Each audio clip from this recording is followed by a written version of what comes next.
2, 1. Welcome to the Peoria Art Guild. Our exhibition this month is Ellen and Eddy, and it's natural threads. And she is a fiber artist, and we have a group of quilting, tapestry, every kind of thing you can think of when it comes to fiber art. First, why don't you introduce yourself, Ellen? I'm Ellen and Eddy. I'm a fiber artist. I've been making tapestries for around 50 years now. And this is a particularly special show for me because it's coming out of my new studio that's in Galesburg, and because this is such a wonderful place to show work and to show people how exciting it is to play with threads. And these are very fun. There's no other word. Colorful and fun. We have Dana Baldwin here also, who most of you recognize as one of the premier fiber artists in Peoria. And we're going to have a discussion on what you do, how you do it, and what makes you laugh. Okay? Okay. So let's start with these. Here we start with the flamingos, and a lot of the work in this show, in this particular, is focused on birds of some sort. I've been in a bird mood. I got into a bird mood. I got into, partially because I like to see them as dinosaurs. I really think they are, and that excites me because being 70, it's like, okay, we can go past this. It's all right. And the other thing is that their movement and their color and their shapes and their forms are so exciting to me right now. And besides, it's an excuse to use that green next to that pink. Now, didn't you need an excuse? You do, and you break all the rules.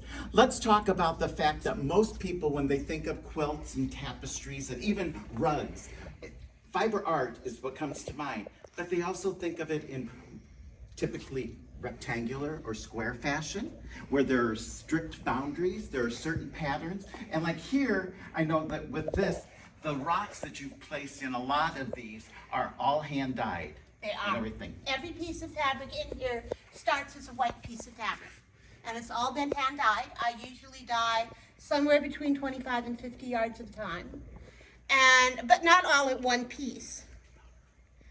And so everything here starts as a piece of white cotton, and the rocks, of course, make wonderful, wonderful. Well, hand-dyed makes wonderful rocks, although this is thread ends.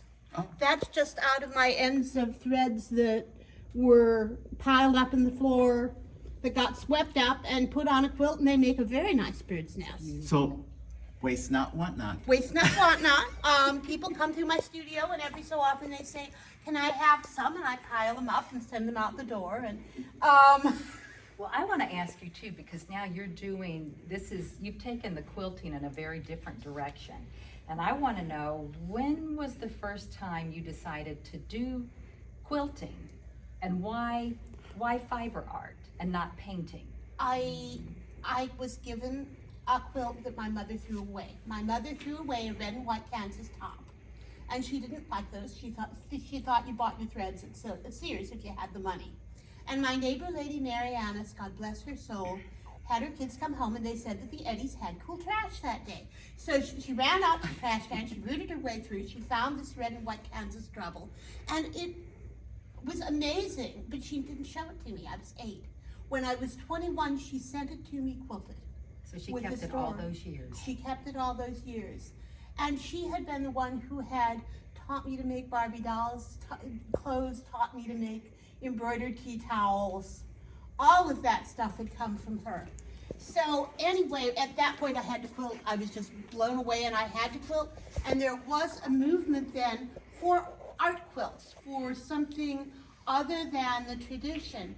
And I fell in love with animal imagery because it's really how I see people. Mm-hmm. These are mostly people I know. Right. Very often they're everything is like Very a different Yes. animal, a And different you're bird, a frog. true to color on some aspects of it, but then you throw in this bold or this complementary color that just kind of makes it dance, gives it an energy of all of its own. So can I. And I also, I know you can. I also think about, though, like Alexander Calder's wife, Louise. She used to take his drawings and paintings and make rugs out of them. And then eventually other people started saying, oh, we can make tapestries out of them. And I think that's what I see when I see these, that these are tapestries because there's so much applique. There's so much more than just the traditional quilt. And I don't think there's one traditional indication of a pattern that maybe was used in. It's all free. It's all No. It's all freehand. freehand and it's all. It's all freehand, and it's because I'm no good at piecing. I'm no good at piecing, and I am not really very good at applique. But I'm really good at embroidery. And what I find is that the hand-dyed fabric creates my light source. It creates my world. I have all this wonderful brush underneath there, just in the dye, and I don't have to add a whole lot to that to make that very wild, except that it needs lots and lots of birds. So. Well, these guineas are unbelievably brilliant. The color is so intense, and and that's why Jeff and I chose to put it here, because it literally will draw you in from outside to come and explore your jungle, your area. I saw these in a photo, and I was just lit on fire. They had blue pinstripes. Now, what in nature has blue pinstripes? And I just had to work with them. And of course, they have these little wonderful dots. So anyway, that was a lot of fun. And then I decided they needed umbrellas. So that's what the Black-Eyed Susans are. They have their little sunning umbrellas. Yes. And you do no sketching, do you? No, I do sketch. Do you These sketch? are drawn. These Okay. are drawn on a stabilizer, and then I put them in a sandwich of felt and a different stabilizer and fabric, and then they're embroidered separately, and they're a solid item. And then you hand dye most of your This fabrics. is all hand dyed. Like the dress you're wearing today. Like the black dress and I'm white wearing dress today. you took and you hand dyed. Yes. Yeah, this is Angelina fiber. This is wonderful stuff. It looks like cotton candy, and you iron it, and it becomes this sheer, incredibly shiny substance. And these are hand-dyed threads. And you are going to be doing a couple of different workshops for us while Yes, you're I here. am. If we can Yeah. get some more people in them, we need some more people. So we're hoping for that. One of the things I think with your process, you actually work from the back Much to the of the front. time. Much of the And so time. how does your brain think? dyslexic. How does your brain think, I'm Ellen? dyslexic. It's very easy for me. It's really kind of how I am. All of the things that are drawn on here, the bird and the fish, those were done upside down. And they were done in a sandwich, and the reason they're done upside down is I can see my drawing, I can see my pattern, and I can put that in. And they're shaded dark to light, so you go from your darkest shades to your most pale shades. And the shade you end up with is the one you're going to see the most of. And do you start with a particular color and then add to that for your palette? Or do you already in your mind know how colorful the palette's going to be? Well, it all shifts. You're working on something, and all of a sudden it needs something else. Or God forbid you have the wrong bobbin in, and then all of a sudden it has, this one had a great big teal streak in the wrong place. And it was like, am I gonna fix that? And I thought, fix? Do I need to fix anything here? No, I don't. Well, that But- brings me to, and I think people are gonna wanna know, and we've talked about this before, What is the difference between art and craft? Why would you consider this art? Art is your expression of yourself. Art is a part of who we are as our human genome, and everyone has that. That's part of your human beingness. A human being has art as part of their life. Craft is skill, and that's something you develop over years.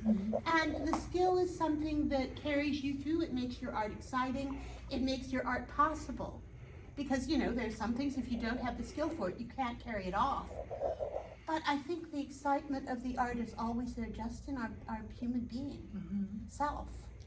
Well, I think you were saying, and it was really true, that in 1976, for the centennial, that people were reflecting on craft in They particular, were. and what had happened in our history as far as quilting in particular. But then you just took that right lane I was and not alone. I was The not other alone. way. There were a lot of very wonderful artists. Michael James, Nancy Crow, Carol Fallert, Nancy Halpern, Ruth McDowell, there were a lot of people who looked at this and said, oh my God, we could take our art and turn it into craft. And take it into fiber. So anyway, it was this huge explosion, and the neatest thing was that everybody brought what they brought. I really was an embroiderer before I was anything else, and I'm still an embroiderer. I've taken what I do and it's become part of fiber, but fiber is texture, and it's light, and it's life, and it has a softness, and it has a connection that I don't think you get out of any other media. How true, how true. Right. And besides, it takes sewing machines, and I love sewing machines. And we were particularly impressed, especially when we were installing and curating the show, with the fact that there is no right angle anywhere. No. There is, everything is organic and true to nature. And I just love how everything falls right off of what a painter would say their matrix, or a printmaker, their matrix is this rectangle or is a square, and you go beyond the border. It And it's- became a hurtful thing. Why would you cut off the bird wing? Why would you do it? Why would you have to fill in the space with something it didn't need? Right. You know, why would you take these rocks and make them square? It became just sort of antithetical to anything I wanted to do. Well, the thing is, these are treasures. And it was like when we went to pick up the quilts at the house that you've converted into this huge studio. And you opened the door that day, and you had all of the quilts piled up and on the wall and working.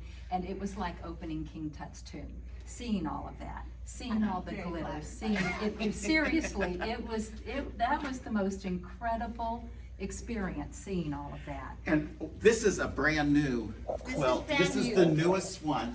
And I think what's really incredible is that this inspiration actually comes from a master, from Matisse's bathers who are dancing around the It's these lake. 5 naked ladies, and they are just as pretty as any naked lady you ever saw. And I thought about it, and I thought, now, what happens if I do that in octopuses? And it just became kind of necessary, and if you'll notice, they're all floating in their little dance, and I think he'd be okay on it.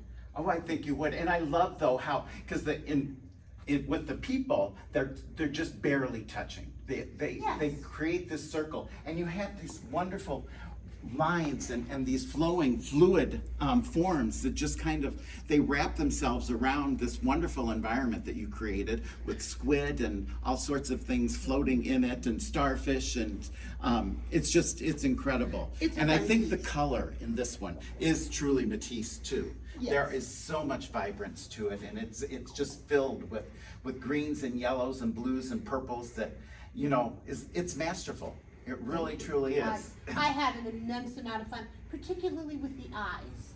If you look at the eyes, they're these wonderful little, and that's one of the things you can do with thread, is you can become so detailed, you can become so intricate with it. And the eyeballs themselves are done in a flat thread that's shiny, but then you have the whole, what is it, an orbit? Is that what Yeah. you call it? Yeah, which is also a very cool thing to build. And this piece, which happened to be the piece that we used on the announcement card, is just, again, what a jewel, because the golds and the yellows, they just float, literally, all over the quilt. And it's a masterful, again, very And her masterful. use of color is It's just I was extraordinary. playing with that whole image of Titian and Rubens, where they did the whole green face underneath, and then they did the pink faces underneath. Well, I did these with blue and purple underneath, and then the yellow over that, so that they would shadow. I wanted them to create that shadow thing, and that dimensionality. How do you start to create, like the scales, the detail of the scales is just so precise. Color by color. Color by color, you start with your outline, and then darkest color first, and you go lighter, lighter, lighter, lighter. And then, when you're done stitching through it, you take your lightest color, and you just make a little line through it that makes it a scale. Well, it is better than any drawing I've ever seen. Well, and this is the thing too, Ellen. You know, you have so much knowledge, and you're strictly self-taught.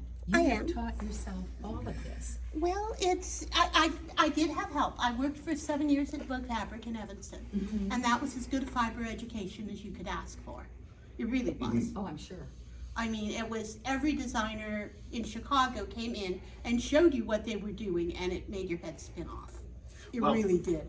But at a certain point, you have a desire and a dream, and you just try it until it works. Well, I think this one, which is one of Jeff's favorite, because of the wonderful architectural pattern that you have in the back. This could have been something from Frank Lloyd Wright or from the Art Nouveau time period. And you've taken that and then you've put this wonderful flowing kind of pattern right next to it. It And was an the accident. contrast works so well. It was an And it's- accident. I had these two pieces of fabric. I had thought that is wonderful, but I love this. Well, I this, tell love them how you that. do this. That is oil stick paint and a rubbing. And you have a plate underneath that's texturized, and then you rub on it. And you can rub in with all the colors you want to rub in. And I looked at that and I thought, that's perfect, but it's not big enough. I thought, oh, I'll put a border around it. And I hung up this red piece, and it was so good without putting it into a border that I went online, I put it up, and I said, am I nuts? And I decided I wasn't, it didn't matter.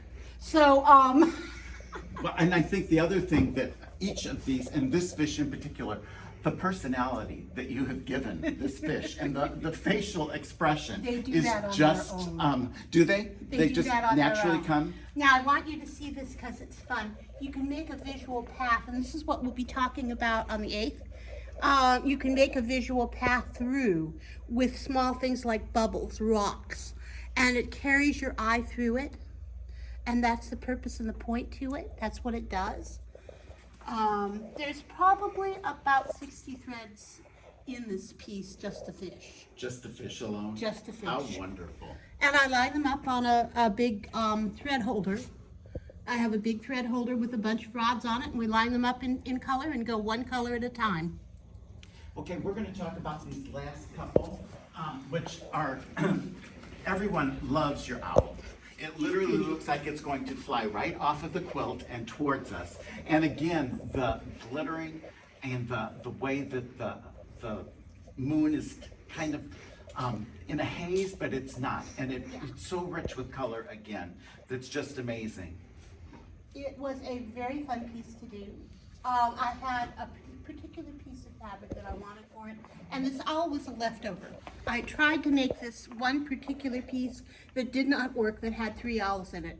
And I tried, and sometimes, usually I get there, but this time it didn't happen.